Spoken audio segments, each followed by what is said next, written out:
सादिर साहब, अगर मुझे इजाजत दें तो मैं पहला सवाल, एक मेरा अलग पस मंजर है, लेकिन उसके बावजूद मैं ये जरूर आपसे करना चाहता हूं कि आपकी जमात को, मजहबी जमातें और भी हैं, लेकिन आप एक खास मसलक को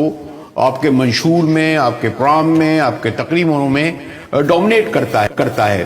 तो इस मतलब है कि यहाँ बहुत बड़ी तादाद में अक़लियतें भी हैं, यहाँ बहुत बड़ी तादाद में वो लोग हैं जो आपके मसलक से उस तरह हामी नहीं है। तो इतनी बड़ी तादाद में उम्मीदवार खड़े करके यकीनन आपकी ये भी ख्वाहिश होगी कि आप अक्सरियत में आए, तो उस हवाले से लोग आपको क्यों वोट दें मोहतरम सादिर साहब?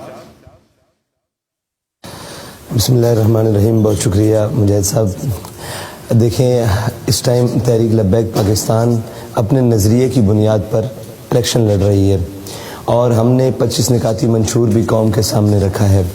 और रही बात कि इस पाकिस्तान में बसने वाली मुख्तलिफ़ कौमें हैं, मुख्तलिफ़ लोग हैं, मुख्तलिफ़ फ़िरके हैं, मुख्तलिफ़ मसालिक हैं, मुख्तलिफ़ मज़ाहिब के लोग हैं, तो देखिए हमने अपने मंशूर में वो सारी चीज़ें डाली हैं। जिस तरह के कुरान पाक तमाम जहानों के लिए उतरा, तमाम इंसानों के लिए उतरा, इसी तरह जिस निज़ाम की हम बात कर रहे हैं वो तमाम इंसानों के लिए राह हिदायत है। और उसके अंदर कोई अक़लियत हो, कोई भी हो, किसी भी शोबा है ज़िंदगी से ताल्लुक़ रखता हो, किसी भी नज़रिए से ताल्लुक़ रखता हो, अगर किसी की पनाह और किसी की बात है तो वो अल्लामा इकबाल के बकौल है कि नाम क्या है,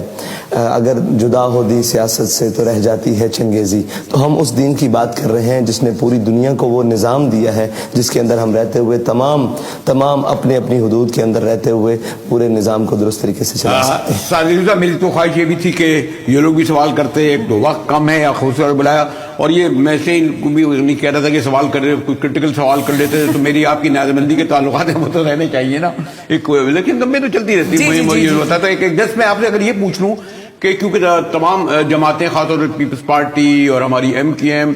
हर सूबे में वो कहते लिविंग प्लेइंग फील्ड नहीं मिल रही, तो आपकी जमात का क्या है मसला? क्या वाकई आप इस इलेक्शन को बिल्कुल अब तक जो भी प्रोसेस हुआ है उसको फेयर फ्री देख रहे हैं, और एट द डे यानी 8 फरवरी को ये समझेंगे कि लिविंग प्लेइंग फील्ड? और मेरा ख्याल है कि ठीक ठाक ही आपकी कैंपेन चल रही है, सब जगह आप जा रहे हैं सादिर साहब।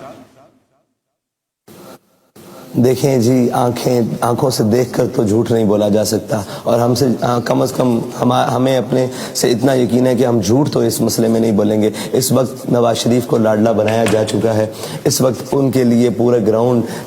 साफ की जा रही है, और इस वक्त नवाज शरीफ को लाडला बनाने से जो कैफियत इस वक्त नून लीग वालों की है, आपको शायद मालूम हो, उन्होंने हमारे लोगों को 9 लोगों को लाहौर में गोली हमारी उम्मीदवार समेत, और फिर उसको भी रिपोर्ट नहीं किया गया वो। उसके बाद अभी पिछले दिनों वजीराबाद में हमारे कारकुन को इस शिद्दत से पीटा गया कि उसके ये दोनों टांगों के कोले जो हैं वो टूट गए हैं और वो अभी हॉस्पिटल में हैं। फिर उसके बाद आप आ जाएं सिंध में, तो सिंध में आप देखें कि जरदारी साहब के गाँव में जो है काजी अहमद में, वहाँ हमारे कारकुन को गोली मारकर शहीद कर दिया गया। और फिर उसके बाद इलेक्शन में मुख्तलिफ हलकों में, इलाकों में, उस जगह तो होता है, लेकिन मेरी ख्वाहिश होती है कि आप यहाँ भी तशरीफ लाते, और अगर हुआ तो इलेक्शन से पहले हम चाहेंगे कि हमारे पैनल सामने हो।